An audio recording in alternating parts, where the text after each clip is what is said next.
Mm. And we're live. Welcome, ladies. Hello. My name is Taylor Thompson. We're coming to you live here in the She Ooh, Network. We're yes. Her Excellence today. I'm so excited to have you as a guest. Please, as you're coming on, let us know you're here. We want to say hi, welcome. If this is your first time on, please drop a 1 and let us know this is your first time. I have a really special guest here that I can't wait to Awesome. share with you and share her excellence here inside of this women's group where we encourage, we empower, we edify women just like yourself. So, Miss Sakeisha, Dr. Hylick, Yeah. do you want me to call you Sakeisha? Do you want me to call you Dr. Hylick? Like, what do you like? Sakeisha or Keisha is fine. Either one. Dr. Hylick sounds so professional, and like we want to give you the respect and accolades that deserves. But we're just going to be like friends talking over coffee. Yeah. So you're just going to be my friend Sakeisha for this moment. Perfect. And I just want to introduce you to the ladies here. Like, you look so beautiful just sitting there. Oh, thank you. We want to hear your story. We want to hear your Mhm. journey, because after reading your bio, like Mhm. you've done and how you're serving, men and women in marriage, in business, it's really incredible. I know you and your husband work together, but let's talk about you today. Let's talk about Okay. how you got here. I mean, I know you just didn't arrive at me and Dr. Over. No, I sure didn't. That was a long process. A lot of bumps and bruises to it. Absolutely, absolutely. That's something that's really, really important for us to understand as women. A lot of times we're on the outside looking in and we see the glory, we see the glitz, we see the glamour, but we don't know the story behind how a person got to where they are, for much less their challenges and all the trials they had to go through. So, it's for me, I'm excited about this phase of my life now. There were so many phases of my life where I was not happy. I was not excited. I was just over and done, just exhausted, tired of fighting and trying to get to where I felt, God wanted me to be, but was exhausted in the process of constantly coming up against different obstacles and just on the verge of just giving up, just like I'm ready to throw in the towel. God, I'm done. I just can't do this anymore. I mean, listen, if ladies, I know that there's ladies that are going to be listening, like, especially after this year, there's probably a lot that could be Oh listening. my God.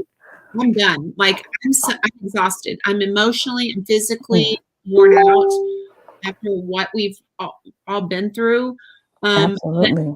let's talk about that. Mm. Tell us about how you got through that process. Last year was really an eye opener for me. I've been in the healthcare industry for 20 years, but what a lot of people didn't know is for the last 2 years, I had to struggle with severe health challenges that wouldn't allow me to go back into the healthcare field. And many people know, once you get that 6-figure salary, you have a certain level of income, you have a certain level of bills as well. But then when you have those challenges in your health and you can't pull in that salary anymore, that responsibility, if you have a significant other, then shifts to them because you're trying to focus on getting healed and getting better. Yeah. So, of course, that impacted me as a woman because I felt like I'm putting this all on my husband. It impacted me as a mom because I wanted to shelter my kids. I didn't want them to worry about what's going on with mom's health. I was concerned as a wife because I went through those phases where with these challenges with my health, my entire family was diagnosed with COVID with the exception of my son. So trying to successfully navigate that challenge and trying to get healed at the same time, and then going through a phase where, I stepped out on faith. We did this amazing conference for couples, had over 600 couples registered. And the third day of the conference, thank God for technology, we were able to pre-record it. The third day, I had to watch the conference from a hospital bed. Wow. Because I started having severe challenges with breathing. And I had a friend of mine, I was like, you got to go to the hospital. So I went to the hospital that Friday night. And then I wasn't better. I had to go back Monday. And then they diagnosed, the entire family with COVID, with the exception of my son. Thank God he was the only one in the house, so it was negative. But even my mom down the street, she was positive, so I couldn't even check on her. We had to stay separated. So a couple days later, it got so bad that I stopped breathing. Wow. So it's that point in your life where you have to be mindful and thank God for the spouse that you had, thinking a relationship with God, for my husband to be praying for me. And he literally prayed for me until I started breathing again. My kids were downstairs. So of course he's like not wanting to rattle them and get them scared. And he's scared as a husband, but doesn't want to frighten me. But I'm sitting there like, I can't breathe. And it was the scariest point of my life. Just like, God, you brought me through all of this for this. My story can't end like this. So it was frightening, but I thank God we persevered, I thank God. Yeah. Well, that's I mean, here's the thing, no matter what the set of circumstances, Yeah. a lot of people could relate to that. Being an entrepreneur, I think that's really a fear of most entrepreneurs, especially women, because we need that security, right? Yes. We focus on security. And whenever you are an entrepreneur, no matter what kind of business you're in, brick and mortar, whatever that looks like, not being able to perform, not being able to produce, not being able to, because you are the money maker, is a stressful situation to add on top of a health challenge. And absolutely. So this right here, so let's go back a little bit. How do you get into, the space that you're in, being, the doctor, being, in this relationship business? Because first of all, having a relationship is one thing, but then being the guru about relationships, and you're on the spotlight all the time. How do you hold it together with, being the light, if you will, for the relationship as a spouse and as a mom and as parents? How do you, because you're under the microscope all the time, how do you do that? It was nothing but God, because we had been working with couples for like 16 years. And my thing was, I had my plan A, to be a pharmacist, get a job, have some kids, buy a home, and be done. But we always had this passion for just relationships. My husband and I both came from families of divorce, so we never saw what a positive relationship looked like. And one of the things we endeavored when we first got married is like, we did not want to be following our parents' footsteps to wind up being divorced. We remarried 2 times, 3 times. We didn't want to do that. But we found ourselves going down the same path where we were on the verge of separation and considering divorce, because we got on autopilot like a lot of other people. We went to work, we took care of the kids, took care of the house, took care of the bills, and the marriage got further and further down on our to-do list. And so we wound up becoming almost like strangers. You're looking at someone across the table. It's like, I used to love you, but right now I don't even recognize you.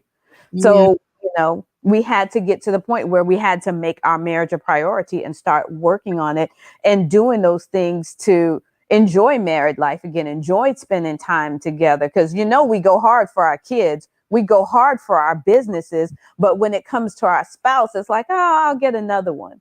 Why is that the case? Why do we not fight as hard for our spouses? So that's something we had to really be intentional about. So, because, and this is such a good conversation, because so many times people ask, Larry and I, because we are, we live together, we eat together, we sleep together, we work together. We never have, we're always together, and that's like, so, and so this is, how do you like make that the first and foremost? Because sometimes, like, if you work together and you're together all day, the last thing you want to do is go have a date night. How do you keep the conversations separate? To keep separate from because there's such thing as business conversations, and then there's relationship conversations, and keeping those separate is a challenge. It can be really, really hard, but we had to be intentional, because I told my husband, and he told me, he said, look, we got to set these boundaries. We got to spend time focusing on one another. The business is going to be here. The kids are going to grow up. They're going to eventually leave the home, and it's going to be the two of us. And I don't want to be like a lot of the couples we worked at, and you're looking at a stranger across the table. So when we have that date night, No business conversations allowed. We're not talking about the bills. I don't want to hear about the kids. Let's talk about us. That was a foundation for our relationship from the beginning over 27 years ago. We spent time together talking and focusing on one another. So we had to be intentional about doing that. And it can be a challenge because there are times where you want to say, hey, I just thought I had this cool idea. Record it in your phone, write it down. You come back to it after date night. We had to just intentionally create that safe space. And it made it harder when there was a quarantine for almost a year and you're dealing with all kinds of health challenges. But we had to be creative, create this little section in our home. That's a no business, no kids zone. Tell the kids, don't you dare come out your room and talk to me. You're going to be all right. Here's some food. Leave mommy and daddy alone. And it's hard sometimes because you keep wanting to put on that mommy hat, that businesswoman hat. But I didn't want to wind up putting on the divorce hat. Wow. So I had to make sure I put those other things. You guys are going to be all right for me to just spend 2 or 3 hours alone with my husband and for us to focus on us. I love this episode, and I love the fact that you keep repeating this word intentional, because I love this word because I've always been, in the mindset of what you focus on only grows. Like we know as being the law of attraction. We know that from a biblical perspective. We know that from a secular perspective. We talk about that.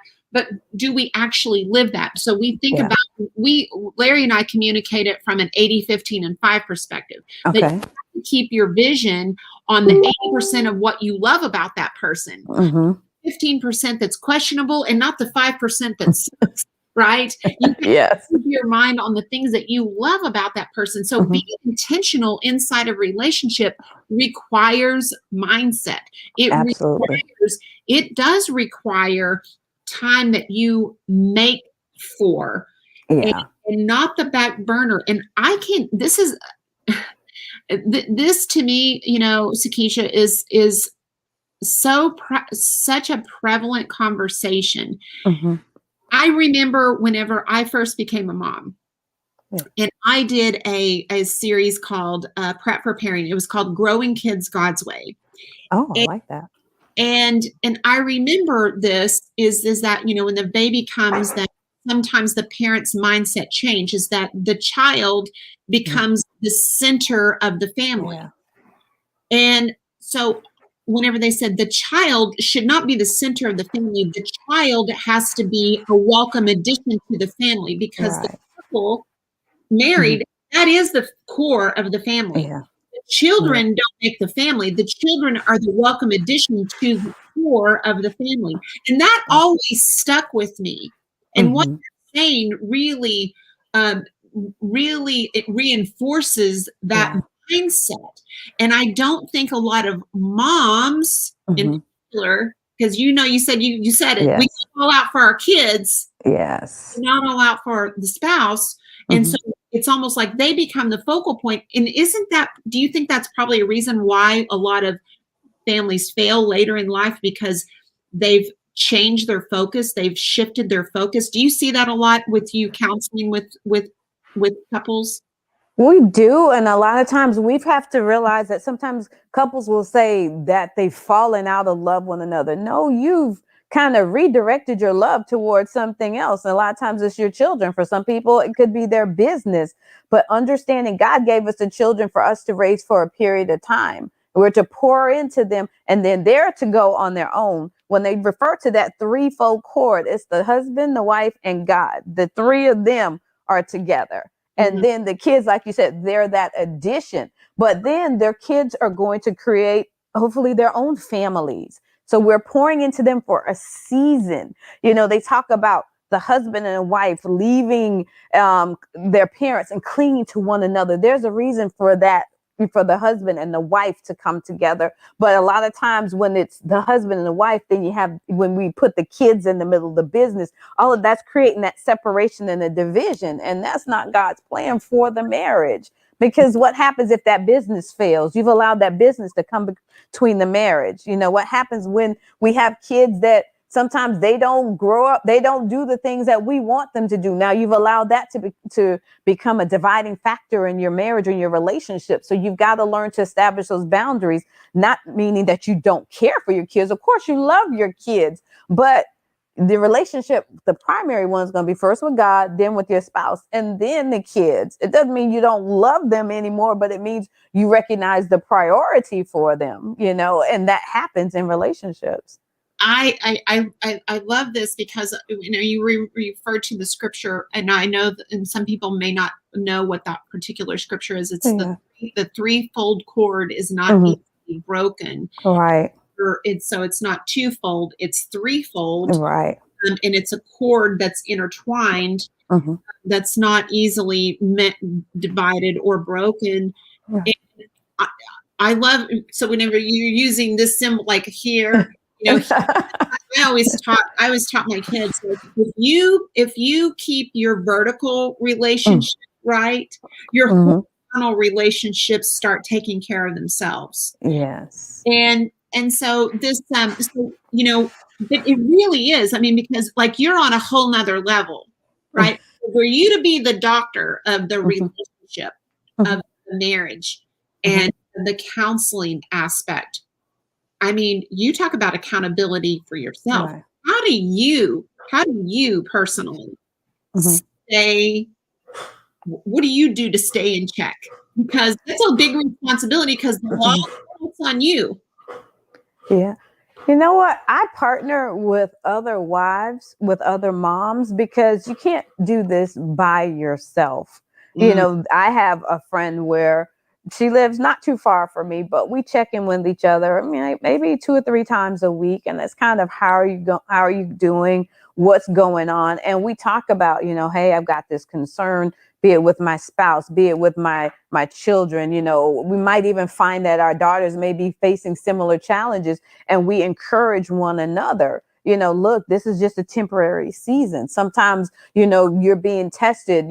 God wants you to learn something from the situation. So you have someone that's going to hold you accountable. That's not going to allow you to give up. That's going to have that encouraging word. So, even in your darkest moment, you could text them and say, look, it's one of those days. And then, you know what? She'll say, girl, I got you. Let's just pray about it.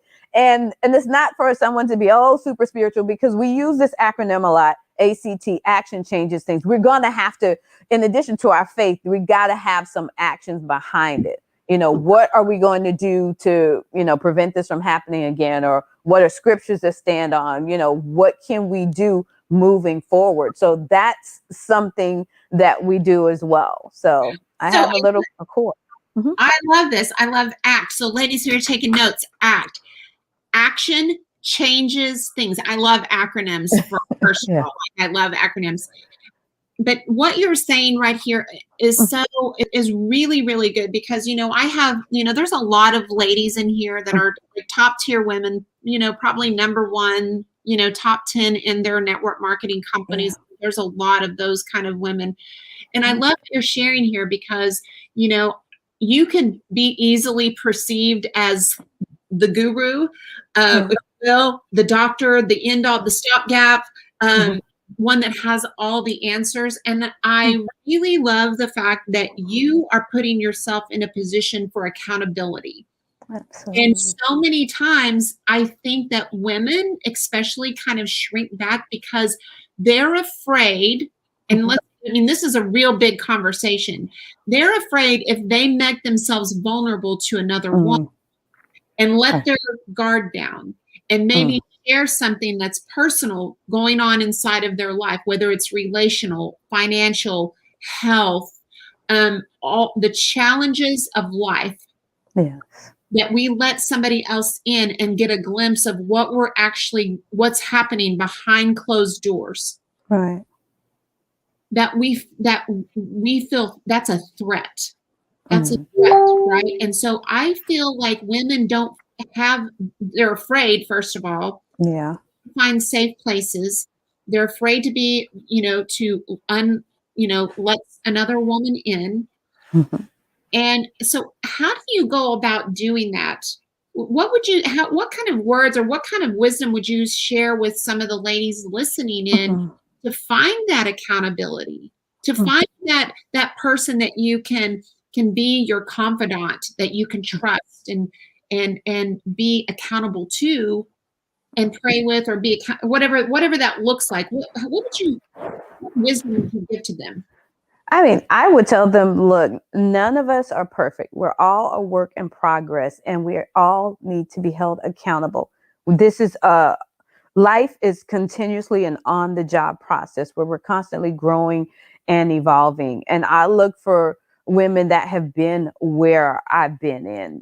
I'm not looking for someone that's perfect. I'm looking for someone that's transparent. Sometimes it's a pastor, sometimes it's a mentor, because the mentor, they're not going to tell you what you want to hear. They're going to need to tell you what you need to hear. So just make sure it's not a yes person. You don't need to be surrounded by yes people. You need someone that's going to be able to hold that mirror up to your face and say, look, I know you're saying this, but in actuality, it's you. You're going to have to take a look at yourself. And it's a hard pill to swawlow. You took the words right out of my mouth. Yeah. Like, you literally took the words right out of my mouth. That is a hard pill to swallow. And it is it's a hard whenever listen, to have somebody to be able to put the mirror in front of your face. Like I always call it, whenever in business, and you will probably appreciate this, the things that you, as an entrepreneur, you have to have burning desire, willingness to do the work, and to be teachable and coachable. Without that pillar, or without that leg of your stool, it's really, really hard to grow. It's really hard to grow, because all leadership has its blind spots. Yes. Right? That's and true. that person that can see from a bird's eye view and pull back and say, like, you're missing the mark on this. Yeah. Right? And that's what we need. We need that, because if you have someone that's constantly just telling you yes, they're not encouraging you to grow. They're pretty much encouraging you to stay stagnant, because you're not recognizing or being able to address the areas in which you need to improve in order to be the best version of yourself. So if you want to be the best version of yourself, you've got to recognize the changes that need to be made, the issues or challenges that need to be addressed. For some people, it might be anger, might be just whatever the case may be, depending on our background, how we were raised. There are some issues that you need to address, or that I need to address as a woman, if I want to be able to go to the next level. And I think of it like this: I want to be a role model for my daughter. I want to be a role model for other wives and for other women. So that means, in order to do that, I recognize I don't know everything. There's stuff that I need to learn. So I need to strategically align myself with people that have gotten to where I want to go, or people that are willing to push me outside my comfort zone. Get a coach, get a mentor, invest where you want to go. And investment is sometimes it's finances, sometimes it's time, sometimes it's accountability. We can't be afraid of that word invest. As soon as you say invest, people tend to shut down. And it's like, wait a minute, let's get the entire picture here. When I think about at the beginning of the year, what do a lot of people say? I want to lose weight. And they're thinking, they're always looking for free 99, which is what one lady says. But it requires you to invest your time, accountability, your attention, make some sacrifices to get to that next level. And I think it's really, really important that we be willing to do that in order for us to, even go higher as women, It's such a true story. I mean, I was brought into this space, with the quote from Jim Rohn: for things to change, you have to change. Yes. For things to get better, you have to get better. And I think everybody's always looking outside of their circle. Well, if my spouse would change, if my kids would change, my boss would change, if my company would change, I mean, that my life would be better, instead of saying, okay, what can I do? What can I do? Because they lose sight of they are the only person, or the only thing they absolutely have any kind of control over. All everything else is outward circumstances. So absolutely, you got to bring it back down to, okay, if I just had an argument with my spouse, instead of saying, okay, what if he needs to change? What do I need to change? What have I done differently? And I don't think, how do you put the mirror in front of your clients? Well, Well, you know what you're saying. The reason I was laughing because I was thinking about something that happened with my husband myself many years ago, and we were having one of our what we call high spirited debates, right? And he came to me and he said, "You know what? You need to go pray." And I looked at him and rolled my eyes like, "Excuse me?" So I went in the bathroom to pray.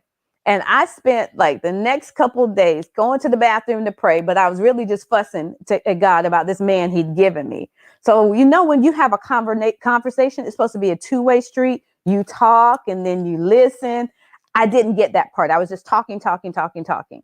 But I had to learn to listen. And it was in that moment that God was able to hold the mirror up to my face and show me those areas of imperfection that I needed to address if I wanted my marriage to go to another level. Instead of fussing about him, who I couldn't change, I had to focus on me, who I could change, not realizing that at that same moment, God was working on him. So when I started going to the bathroom and I changed my attitude, it was okay. Oh, God, what do you want me to know? What do you need me to do? Then my mindset started to shift. My husband's mindset was shifting. So then we were able to come together. And when he approached me, it was something totally different. He said, "Look, I wouldn't be a man of God if I'm helping everybody in church, if I'm doing everything for everyone else, but I'm not taking care of my own family. So if we need to stay up all night until we get this issue resolved, we're going to do so."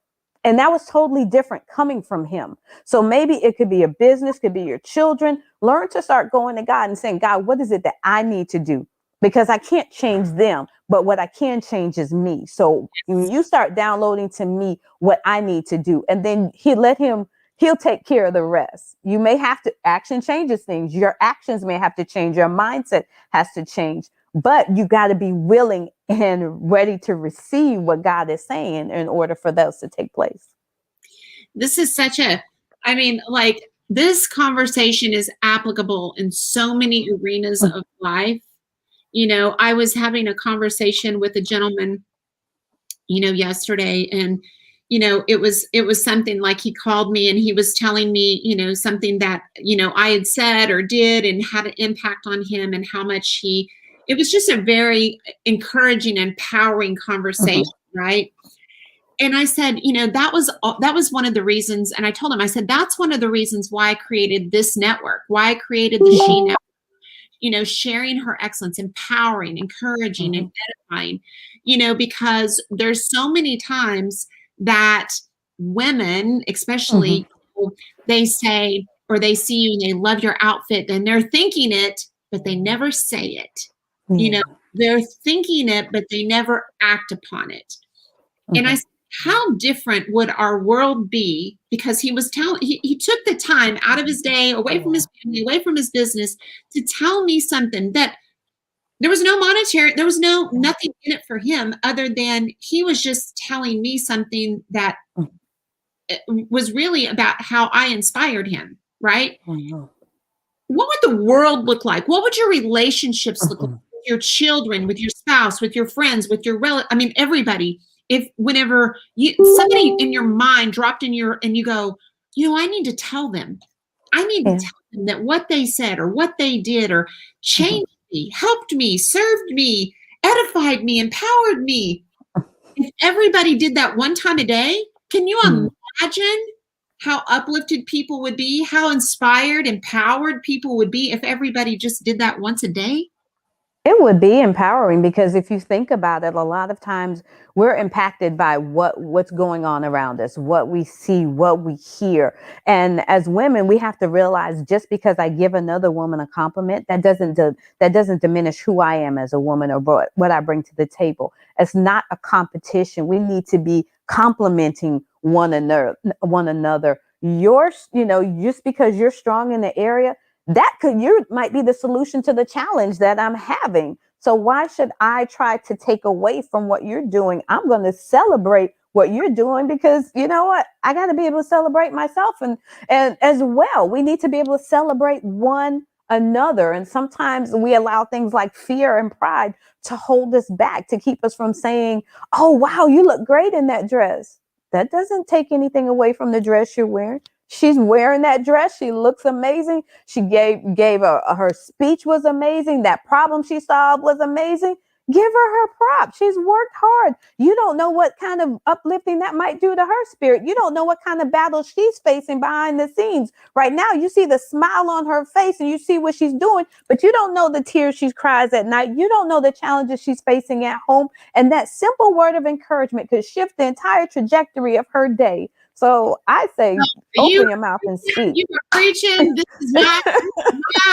This is my preach, man. I love this because this is the message. I love that. Yeah. I mean, the message of just tell her. Yes. Just tell her. I mean, just tell her she looks amazing. Tell her because I'm telling you, the one that you're saying, like, she looks amazing. She is rocking that dress. She probably put on 5 different dresses that morning. Yes, absolutely. She looked fat, or it was like she was like, "Oh my God, did I pick the right one?" And then the time you go, you're rocking, you're crushing, you're crushing that outfit. She's like, "Really?" And you don't know, like that she cried because she couldn't zip up, her dress because she's put on 10 pounds in the right. Yes. And then you're like, "Oh my God, you look beautiful, you look amazing," and it was the word she needed to see. You're in that space and in that moment. This is my conversation. Oh my gosh, I love this conversation. So, okay, so let's talk about what you guys do and how because we're gonna have a training on Thursday, but let's talk about some of the things like you can give women like today. Like, what can they walk away with today? What can the things that you can give them, little nuggets that they can carry out today and implement in their life right this minute as they're listening in? Wow. I mean, oh my goodness. I can think of 2 different things right now. One I always call like the 5 P's. And that's the 5 P's. One is it's regarding making sure you have a plan. Making sure you have a plan. Success doesn't drop into your lap overnight. So you've got to make sure you have a plan. It does not have to be perfect. God is looking for progress, not perfection. So if you have something that you want to accomplish, be it in your business, be it in your family, be it in your finances, with your children, number 1, have a plan. Number 2, partner with other like-minded individuals. You hear, oh, bless you. Thank you. You know how you hear people say, if you want to go fast, you go alone. But if you want to go far, you partner with someone else. Partner with someone else. Everyone's going to bring their own set of strengths to the table. Why spend time recreating the wheel? If you have someone that's strong in the area in which you're challenged, then partner with them. The 2 of you together can go a lot farther. And number 3 is position yourself. As women, we have to position ourselves for success, meaning taking the time to invest in ourselves. You have to invest where you want to go, be it getting a coach, be it a mentor, whatever it is you need to do. If you want to go to the next level, getting your education, be willing to do that. And number 4 is just make sure that you persevere. Life's challenges, life is going to happen. We're going to all encounter challenges. When I think about it, my husband, I realized last year could have been it for me. Getting a negative health diagnosis, then being diagnosed with COVID in the midst of trying to help other married couples. And he prayed until I started breathing again. I could have very easily given up and said, okay, God, this is just too much. But he's letting me know, hey, there's so much more that I have for you on the other side. I'm not done with you yet. So continue to persevere. It's just a bump in the road. A book has many chapters. So don't judge, all of your life based on the chapter you're currently in. The story is not finished yet. And last, prioritize yourself. As women, we wear so many hats. And we are often on the bottom of our own to-do list. I've got to do for the kids. I got to do for my husband. I got to do for my business. I got to do for the church. I got to do for my cousin. Trust me, all of that stuff will be there. Make yourself a priority. Pour into yourself. Have those self-care Saturdays. I used to laugh when I first started hearing about self-care Saturdays. But after a couple trips to the hospital, I was like, look, my health is worth it. All of that stuff is going to be there. Make yourself a priority. Pour into yourself so you can be the best version of you. So that's what I would say. I mean, that's so good. I mean, sometimes people like say self-care. We're not talking about a massage or Right. your toenails or your fingernails. Like we're just talking about like making time to drink water. Yeah. I mean, like, Yeah. I can't even tell you how many times like I've like had to set an alarm on my phone because I can be in front of the Zoom all day long Mm-hmm. and realize like I hadn't had enough water. I literally put an alarm on my phone just so I would make sure that I got my water in for the day. There you That's go. what I mean. I mean, like, that's what when you say prioritize, like, that's a priority, right? Yeah, And absolutely. move your body, that's a priority. That's self-care. You know, we're not talking about, okay, go like lay on the beach. And I'm not talking about Right. care like that. I'm talking about a different kind of like, we're talking about fundamentals, core values Yeah. that can be slighted. Mhm. And women do that, you know, we think it's humility, and it's so Yeah. not. You can't pour out of an empty cup. That's it. You can't. You got to fill yours, and everything that you give out is on an overflow, right? Absolutely. And so Absolutely. I love these 5 P's. Okay, so the first one was you got to have a plan. Mm-hmm. Progress, not perfection. You've got to partner with people. You got to Mm-hmm. be like-minded, so you can go fast if it's alone, but if you want to go far, you've got to collaborate with others. Yes. And you got to position and that means taking time for investing in yourself, Mm-hmm. whether that's coaching, mentoring, you know, looking for people that have gone where you want to go and Absolutely. them. Persevere. Life happens. The challenges happen. Like we all face with life circumstances, right? Mhm. You've got to be willing to persevere through the Yes. challenge in the pit, from the pit, Yes. just like Joseph, from the pit to the palace, right? Absolutely. And then prioritize. And because we wear so many hats, you've got to have, you can't put yourself on the bottom of your to-do list. Absolutely. Wow. So powerful. So I'm going to call you Dr. Hylick. So how can what if the ladies wanted to connect with you as far as like coaching or marriage coaching or counseling or whatever, how would they connect with you? Oh, wow. Well, there are going to be different ways. I'm on all forms of social media under LinkedIn, Facebook, YouTube, and Twitter under Marriage Can Win. Okay. Or at our website at marriagescanwin.com. We do have a weekly podcast. We have the Marriage Can Win live show. We're currently in our 2nd season doing the Business Blueprint edition. So for those women out there that may be entrepreneurs or their spouse is an entrepreneur, we are focusing on helping them build their business, you know, and how to manage your marriage such that it's not that the marriage and the business are competing against one another. So that's what we're in the middle of now. It's so good. And especially for the couples that are working together, maybe in the same business, and they don't know how to have balance with family, business, and with marriage. That's a lot of hats to juggle. So you're going to be coming in for our members and teaching on the platform on Thursday. So can you give the ladies an idea about what you're going to be teaching them on Thursday? On Thursday, we'll be diving a little bit more into the 5 P's, but then I also have a little bit that I'm going to encourage in regards to what I've learned from the quarantine. There are 5 key lessons that I learned from quarantine that's helping me in terms of refocusing and be able to take my business and my marriage to the next level. So for those that are listening, they're like, okay, I'm not married. It could be a business relationship. It can be a personal relationship. It can be a family relationship. But there are 5 keys that I really learned during quarantine that just helped shift my mindset. So I'm ready to go to the next level. Great.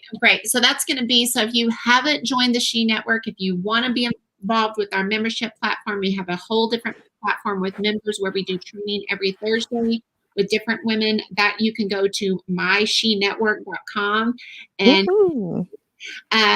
so you can be a part of our membership group and our membership platform back there. So as we're signing off, like Sakeisha, like what would give the ladies some of the things that you use for mindset or equipping yourself daily. Can you share some of your tips, or maybe a tool or a book or something that you use for mindset purposes? Oh, I wish I had my book. I usually keep it right over there on the table. Every morning when I get up, I have this book. It's a book of prayers and there's another one on affirmations. And, I just remind myself of who God called me to be. I quiet my mind first thing in the morning, spend time in prayer because life is happening. The emails are going to be there, text messages, but I've got to get myself focused and ready for the day. And just, we all have our to-do list, what we want to accomplish for the day, but it's like, okay, what's a priority? God, one, I got to get myself right mentally. Yeah. Because if I wake up and I'm all over the place, what do you think is going to happen to me throughout the rest of the day? I'm not going to be effective. And I want to show up as the best version of Sakeisha. And that means recognizing which things are a priority, which thing is right now, which is a no, and which is for later. And even though it's on my to-do list, I'm constantly kind of reviewing, okay, is this a right now thing? Is this a later thing? Or no, just scratch that. And being able to walk away from those things that are going to distract me from my vision, distract me from my purpose. And that's been a challenge for me because you want to be able to do so many things. But when you have so much on your plate, it's like, okay, I got to remove that for right now. So going back through and constantly just reevaluating my priorities, not only for that day, but for that week, and just, recognizing what can be later, but what needs to be addressed right now. So I remove that added pressure from myself in terms of accomplishing 20 things on the to-do list where that doesn't really need to be addressed right now. Let's focus on what's most pressing. So love that. Love that. Yeah. So, okay. Well, I just love this space. I love this interview. I love everything you have to share. Looking forward to having you back on Thursday to share with the members here in the group. So this has been a fabulous conversation, certainly right up my alley. Definitely appreciate you taking out time to be here and share with the ladies. So ladies, that is it for us today. I hope you ladies got some value. I hope you took some notes. Definitely tune in on Thursday. We can't wait to have you back, Dr. Hylick. Oh, thank you. So that's it for us, ladies. You ladies, each one of you have a blessed, amazing day. And just remember, you have a story, you have an excellence, and you've got to share it with somebody. So this is Taylor Thompson with Dr. Hylick. We're signing off now from the She Network. Bye, ladies. Bye, ladies.